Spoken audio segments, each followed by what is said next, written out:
ब्रेकनंतर स्वागत। पुण्यामध्ये एमपीएससीच्या परीक्षार्थींचं आंदोलन सुरू आहे। पोलीस उपनिरीक्षक पदासाठी वयोमर्यादा वाढीसाठी हे आंदोलन केलं जात आहे। जाहिरात उशिरा प्रसिद्ध झाल्यानं लाखो विद्यार्थ्यांना याचा फटका बसलाय। वयोमर्यादा वाढवून देण्याची विद्यार्थ्यांची मागणी आहे। आंदोलक विद्यार्थ्यांची पोलिसांकडून धरपकड करण्यात आली। 4 जानेवारीला संयुक्त गट ब ची परीक्षा असून आतापर्यंत शासनाकडून वयोमर्यादा वाढवण्याबाबत कोणतीही पावलं उचलली जात नसल्यानं परीक्षार्थींनी आंदोलनाचा पवित्रा घेतलाय। आपले प्रतिनिधी लक्ष्मण या संदर्भात अधिक अपडेट देतील। लक्ष्मण, काय या विद्यार्थ्यांच्या मागण्या आहेत? सीमा, नक्कीच पुण्यातल्या शास्त्री रोडवरती पोलीस उपनिरीक्षक पदाची जाहिरात प्रलंबित असल्यानं दुसरी गोष्ट म्हणजे वयोमर्यादेच्या वाढीसाठी स्पर्धा परीक्षेचे विद्यार्थी जे आहेत ते चांगलेच आक्रमक झालेले आहेत आणि हजारो विद्यार्थी जे आहेत ते पुण्यातल्या शास्त्री रोडवरती उतरलेले सध्या आपल्याला पाहायला मिळत आहे।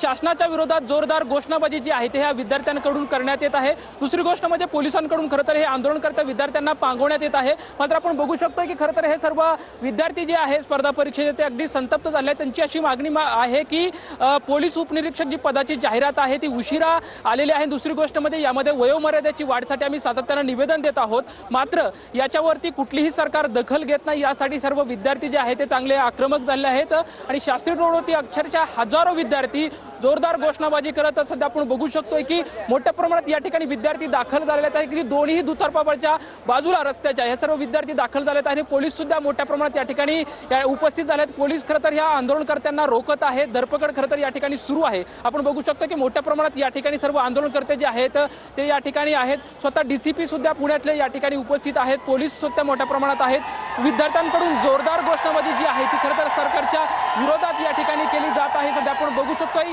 यापूर्वी सुद्धा या शास्त्रोवरती या स्पर्धा परीक्षा करणाऱ्या विद्यार्थ्यांनी आंदोलन केलं होतं आणि अक्षरशः हा सर्व रस्ता जो आहे तो रोखून धरला होता आणि तोच पवित्रता सध्या या आंदोलनकर्त्या विद्यार्थ्यांनी घेतलेला आहे। सध्या आपण बघू शकतो की एमपीएससी करणारे विद्यार्थी या ठिकाणी आहेत। काय नक्की मागणी आहे ते विद्यार्थ्यांकडून आपण जाणार आहोत। या ठिकाणी हजारो विद्यार्थी तुम्ही दाखल झालेले आहेत। काय नक्की तुमची मागणी आहे? कशा संदर्भात तुम्ही रस्त्यावरती उतरला आहात? मागचे 6 ते 7 महिने एकच मुद्दा आहे की बाबा वयवाढीचा। आता सरकारने जी काही जाहिरात काढली त्यामध्ये 1 जानेवारीचा मुद्दा उल्लेख न करता त्यांनी 1 नोव्हेंबरची ॲड टाकली। मग 1 जानेवारी ते 1 नोव्हेंबरमध्ये एवढ्या मुलांचं नुकसान झालंय। यामध्ये सरकारची चुकी आहे। ॲक्च्युली ॲड लेट आली, त्यामध्ये मुलांचा एकच विषय आहे की बाबा GR येऊ दे वयवाढीचा 1 वर्ष। तर तुम्ही आता ह्या सर्व गोष्टींसाठी आंदोलन लक्ष्मण, धन्यवाद या सविस्तर अपडेटसाठी।